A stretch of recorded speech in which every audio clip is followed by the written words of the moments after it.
July 2023 video horoscopes for the 12 signs with me, Lada, from Astrolada.com. I'm so excited. July, we have some of the most karmic configuration in the sky. Pluto, which is considered the planet that governs the evolution of the soul and the evolutionary path, and the most karmic and fatal and fated events will square the karmic nodes, which are considered the north node is the true north of the soul, the new karma soul has to create. The south node is the past karma a soul has to create. So some very pivotal, fated karmic events will happen. Like the universe is no longer waiting for you to make up your mind. It's giving you consequences of your actions and is realigning you to the path that is most appropriate for your soul, whether you're ready or no. So some events that I'll say for each sign what these events will be will trigger a specific big consciousness shift and realigning of your karmic direction and the karmic path in life for your soul during the next month, July and into August. And we'll speak what events this can be for each one of you. But something pivotal, very important is happening, guys, and Venus is turning retrograde, but helping this process with a trine. So I'm very excited for this month. And before I start, Nikola Stojanovic, my past teacher, the late Nikola Stojanovic, his books are still not out. His daughter is trying to publish them. He's the most genius astrologist who ever lived. But we're releasing all his courses, 9 courses, for a discounted price, or you can choose just 3 of his courses in a package and get them. This is part of my Lada's Top Picks that continues the whole till October 2023, where I recommend you the best astrology courses and the themes, and Nikola Stojanovic is for everything. I mean, if you want to do astrology like a magician, like a psychic almost, check out those courses. I cannot recommend them enough. And of course I do Q&A live once per month for each group till October. If you have questions for every new package of course I recommend. So thank you. Let's begin July. Leo, Sun, Moon, Rising, July 2023. Leo, it's getting fiery hot and you're gonna love it because you're a fire sign. The nodes of the moon, the north node, is moving into fiery areas for the first time in 19 years. So it's going to be making a direct aspect. The nodes, most powerful aspect of the node, except the house it is in, the conjunction, is the trine. So the north node will be directly helping Leo for the next year and a half, for 18 months. What does the north node bring? Passion, excitement. It enhances whatever element it goes into. So your fire will start burning brighter. You become way more adventurous because the north node loves to take risks, loves to try new things, to experiment, and it's in this very adventurous 9th house that it's entering and will stay for 18 months for you. And what can you expect? Maybe not immediately from July, but over the next year and a half. All of you at some point, if you're Leo rising or Leo sun as well, or even Leo moon to some degree, are going to experience this 9th house activation of the north node. So definitely willing to, the 9th house is the world out there that you don't know about. The 9th house is anything that is foreign, anything that is unknown, anything that is exciting. And you're going to take an adventure. For some of you it will be literal. Some of you will start traveling or even relocate to a foreign culture, immerse yourself, because Uranus rules anything foreign. 9th house is faraway places and travels. So, and sorry, not Uranus, the north node. And the north node is full of passion and desire. So your strong desire will manifest for you. Your strong desire to explore the world, to learn new cultures, will very likely manifest for many of you. And again, as I said, for some of you, it can even mean relocation to a foreign country. For example, the north node, when I had north node traveling my 9th house, I was traveling every month somewhere to a culture I've never seen before. You can also notice that new people enter your life that are very likely not from your local environment, like the people that you've studied with, your workmates, your neighbors. No, you would be interested and you would attract people from beyond, maybe from a different state, maybe from a different cultural background, maybe people that have a very different social standing than you.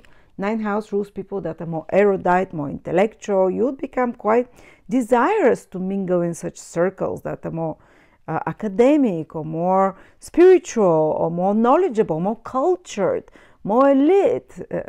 You know, not in that way show off, but more cultured, more refined, philosophical, higher minded. And you might gain access. Rahu, the North Node, always gains access. Even if you've never been in such environments, the North Node gets access wherever it wants to be. Just like the mythology says that the North Node was a demonic energy and it wanted to become immortal. So it pretended, turned into a beautiful woman, distracted the gods, and drank the juice of immortality. So it became immortal god even before it was ready. So in the same way, the North Node fakes it till it makes it, gets thrown into situation where the person is not even ready for, but takes them to the next level socially, financially, economically, and not even the next level, takes him a few levels above. So Rahu definitely makes us more adventurous when it strongly affects us, like it will be affecting Leo and Sagittarius, the other fire sign. From the ninth house, it would also allow you to, it will make you be open not only to foreign cultures, to experience them, but to any new beliefs. So you might start studying some new philosophy. You might change your religion. I've seen this as well. Or explore. So if you're born in Asia, you might explore Christianity, for example, or you might explore Indian traditions and cultural beliefs. Not only cultural beliefs, but the ninth house is also the spiritual beliefs and the whole worldview. So there is something will change in your perspective. Something very new and foreign will enter there. Of course, the North Node has its dangerous side because it can be seductive and misleading. So you can be seducted by charismatic role models and teacher figures and unusual lifestyles that you want to experience. And sometimes that can, let's say, take us down on a less moral path, but the North Node is not at all concerned with morality. It's concerned with experience, trying new things, experimenting, no matter what the cost is. Again, remember that the North Node can seduce us into something that is not truthful sometimes. Just to keep this in mind as part of the energy of the North Node.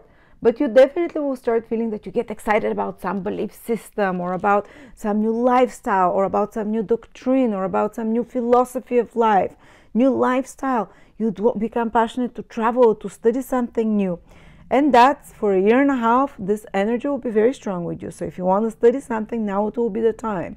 Because after that, unless you have strong ninth house energy by birth, it might dwindle, because once the North Node moves away from a place, that passion and excitement, which is not typical for that area, goes away with it. But sometimes we need this little burst that the North Node gives us, this little burst that can excite us into a new direction, new philosophy, new beliefs.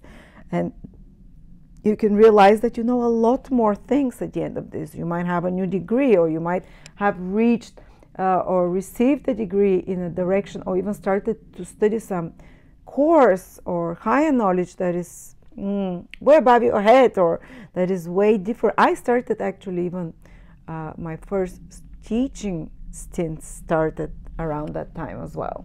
So you can, if you're working or living any ninth house areas, like in your career, if you're a teacher, if you are an advisor, consultant, if you are a life coach, if you're an astrologer, anyone who gives advice to others, helps them figure out the future or the new trends. You can be a business consultant as well, that are trying to help others figure out new trends and future directions. Any career or action that involves predicting future trends in some way is the ninth house, or seeing the bigger picture in some way, or helping others, guiding them, directing them, or even a traditional guide in a, if you're involved with teaching of anything, if you're involved in academia, if you're involved in any way with astrology, higher knowledge, or if you're involved in traveling abroad or import, export, anything to do with foreign places, you can have a huge boost to your career now. To your, because Rahu, wherever it goes, makes you very charismatic there, can make you very successful, and even gives you success before you're ready for, and throw you into the wolves in that area, in a sense, even before you're ready, throw you to teach something or push you to change something in a big way, to introduce something new. But if you're in any of those businesses or careers that we talk ninth house, you'll become more voracious, you can become way more successful, and so on. And the North Node in the ninth house is very much wants you to carve out time of your life for a year and a half where you follow your own advice and intuition. The ninth house is your own fiery intuition, and in areas in particular, rather than listening to what others are telling you, because wherever the South Node goes, it weakens that area. It's not necessarily bad to weaken an area in a life for a little bit, maybe to put it at the background for a little bit. It doesn't mean forever, it doesn't mean it's wrong. It just means that for a little bit that area takes a secondary steps back, so this area gets developed. And the area that steps back is the third house for you, Leo. Third house is anything to do with, always relying on those around you, for example, to tell you, what should I do, or brainstorming, or what do the people around me do, I will do it. Because now the North Node asks you to take your own unique path, to develop your own belief systems different than others, to take your own high counsel and intuition, what is the right direction, rather than listen to what others are telling you, because that's a social house. Third house, your colleagues, your people in your social environment, your siblings, your relatives, they might think one thing is good for you, you might have, but then if you want to have faster success, because the North Node gives that, even though it has some traps there in the North Node, this kind of deceptive energy where it has obsessive a little bit, it can give much faster developments if you go that way. That's why we call our true north, my true north. Because even in astrology and mythology, we know wherever the north is, that's where the gods live. Wherever the south is, and the North Node is always the south point of the crossing of the ecliptic of the moon with the earth, is where the kind of the lower astral energies are. But anyway, the South Node is a very spiritual point as well. And it has a sacrificial energy. So you might have to sacrifice or release or let go of certain social contacts. Or you might even get disinterested and apathetic towards such involvement. So if you're always reading the news, always on social media, which is very third house activity, always gossiping what's happening, wanting to know what's happening, it's like you might abandon this for some time. Like you'd not want your mind to be influenced by what others think, and to be distracted, because the third house is the house of distractions, hobbies, interests, wasting your time a little bit. Oh, well, for some people it's important to do this for some time. But when the North Node is there in the South Node, you want to let go a little bit of, maybe delete a few accounts, remove some subscriptions as well.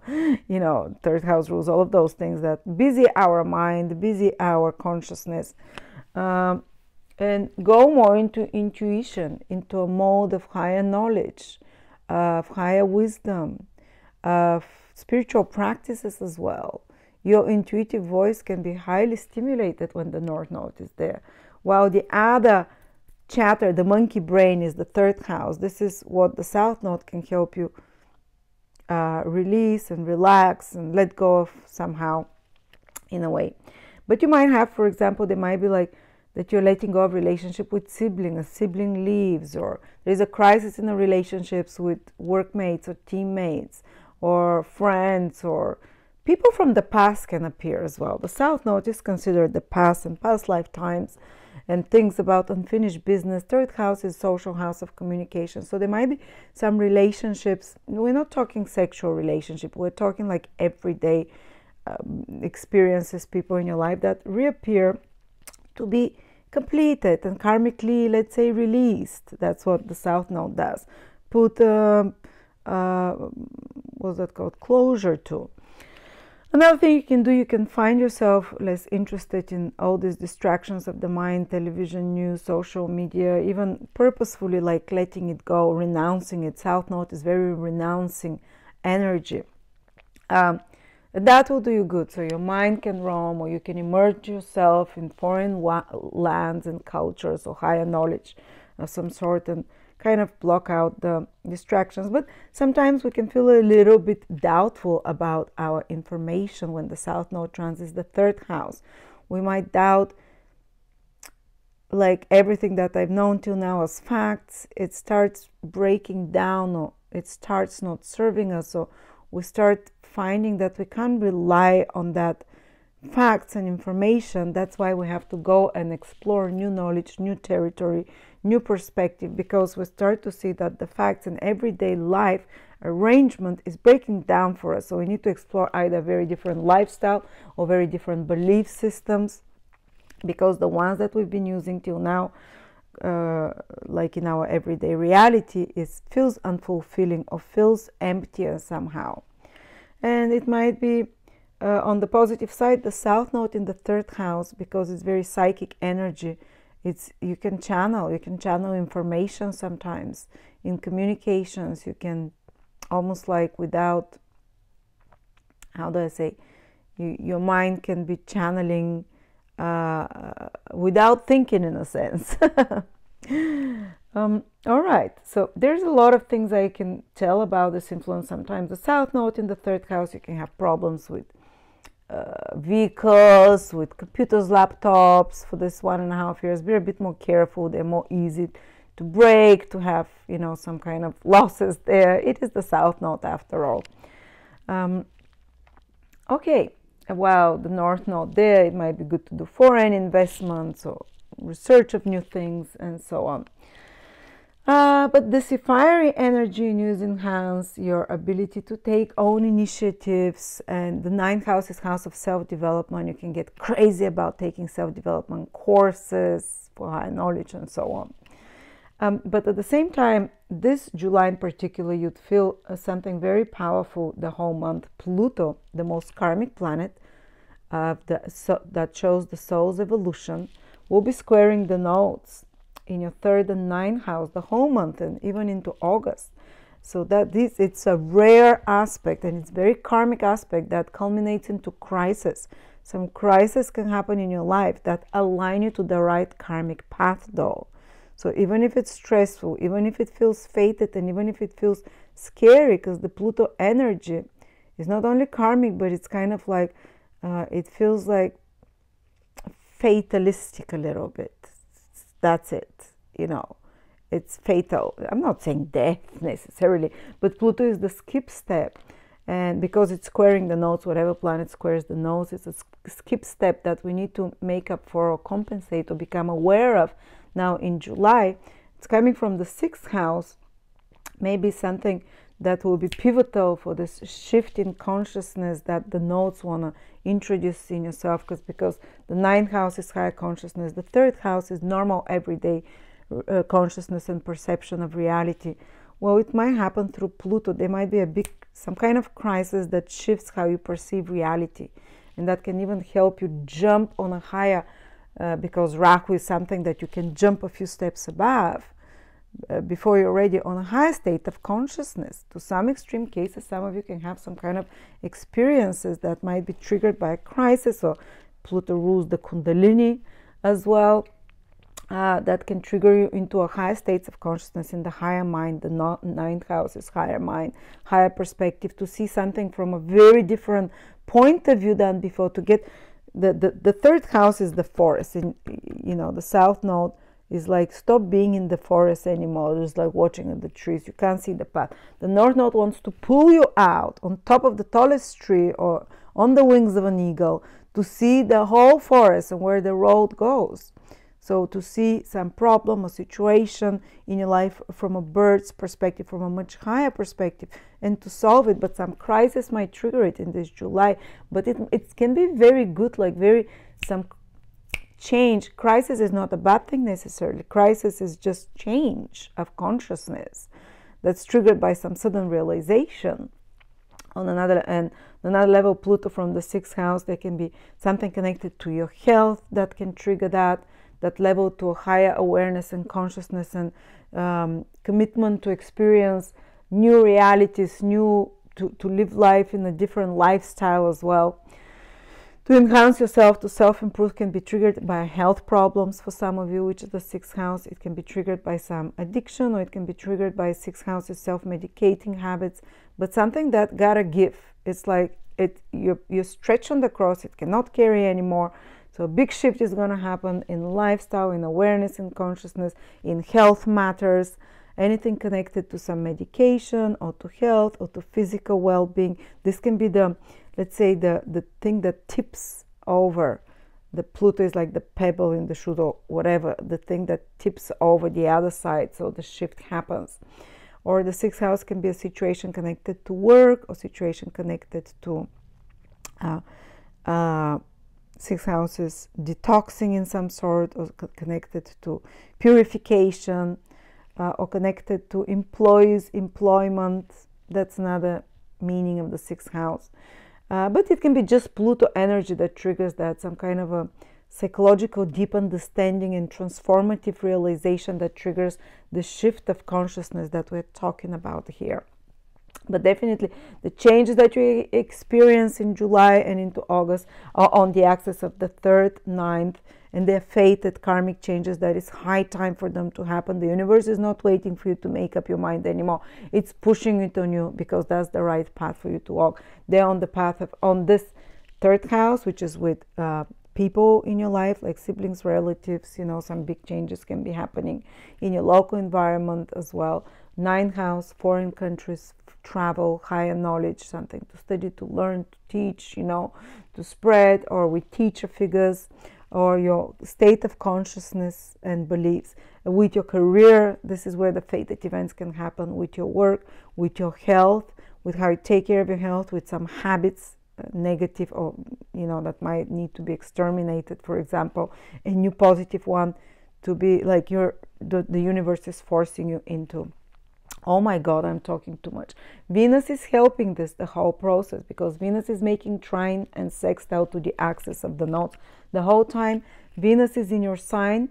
So the whole month Venus, you yourself are stabilizing the situation. You have a lot of say in those decisions, and you're relying on your own kind of, even if there's some crisis situation to be solved, on your own diplomacy, on your own charm, on your own groundedness in reality, let's say. And you can come out of any situation, even if there is some disputes with others, because this is an axis of belief systems, yours and others. These are father figures, these are siblings, for example, if there is some disputes, or these are neighbors, relatives. And if Pluto triggers this, or workmates triggers the sensitive points, and there is arguments, Venus can help smooth through diplomacy, through charm, and turn it for the best, and even make it financially beneficial for you in some way. But that's the other good thing that's helping you the whole month. Venus is in your sign, and it's turning retrograde on the 22nd of July. Will be retrograde the whole August as well, and into September a little bit. But Venus is protecting you in your sign. Even if it's retrograde, it's wonderful to have Venus in your sign. It's making you a bit calmer, more zen, more, you know, Venus is this kind of serotonin energy. If Rahu is dopamine, the north node, you know, kind of, Venus is serotonin.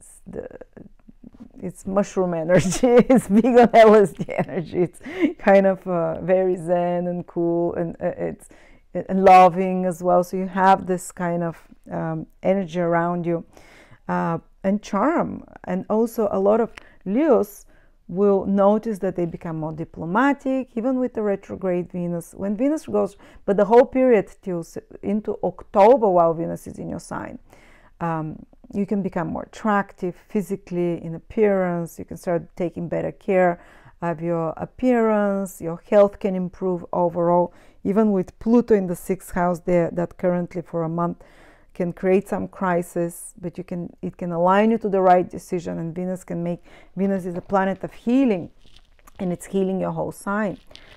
Some important Venusian things can be taking place till October in your life: marriage, love, beauty, money. Of course, when Venus goes retrograde, you might be asked to revise some things. Venus rules your 10th house of career. Some professional revisions might happen, or you might be working extra hard on some Venusian project connected to art, to beauty, or connected to the visuals of something, or any kind of career project that you might be working when Venus is retrograde. Because Venus rules your 10th house of career, you might be working extra hard with concerning some career project, or you might be revising. Is this the right career path? What should I change? What should I tweak? But Venus is also overall relationships. There might be an important, let's say, re-estimation of relationships. And some of you, fantastic, if Venus is making good aspects from Leo, might be reconnecting with past loves, might take a relationship to the next level, fall deeper in love, and it feels more deep, more loving. If it's making some hard aspects, which again only the personal horoscope can say, there might be examination of, do I want to be in this relationship, this business partnership, this agreement, this contract? Maybe we need to change some of the rules of the game or in our relationship. Maybe we need to reevaluate, of course, especially if you're in relationships that are unfair, unequal. The Venus will correct that, will balance it, either by removing the relationship or changing something there. And there might be some matters concerning finances that you're involved with as well, because Venus is one of the planets of money, that you're deciding during this Venus retrograde, that you're looking for alternative options that you have to cope with and correct and fix in some way. But otherwise, it can be a lot of meetings, revisiting your own loved people from the past, or revisiting or reconnecting and questioning your physical appearance, your beauty, your values, or what you consider valuable, and you can gain a very different perspective about how valuable you are in your own eyes, in the eyes of others. Or you can change prices, or you can somehow reframe your valuableness, and that by the end of this period, when Venus turns direct into September, October, you might end up making more money than other times, and so on. Or you might be doing something that requires 3 times more extra effort, which is what a retrograde planet does, till which at the end of the process, it gives you 3 times more Venusian better results, which is either beauty, or which is more healing, or which is more money, or more popularity, or more rewards of material nature as well, or more love, whatever, if it's a love question. Okay, so you, Leo, are probably the most interesting things are happening for you this this whole summer, so enjoy. And some important life decisions will be made while you really want to expand and grow and try new things with the North Node in your 9th house. Thank you. And Venus in the Ascendant will make sure you do it with grace and charm. And even if you change your whole life around, that's what a retrograde planet in your Ascendant or 1st house does, it will be for good, because Venus is there.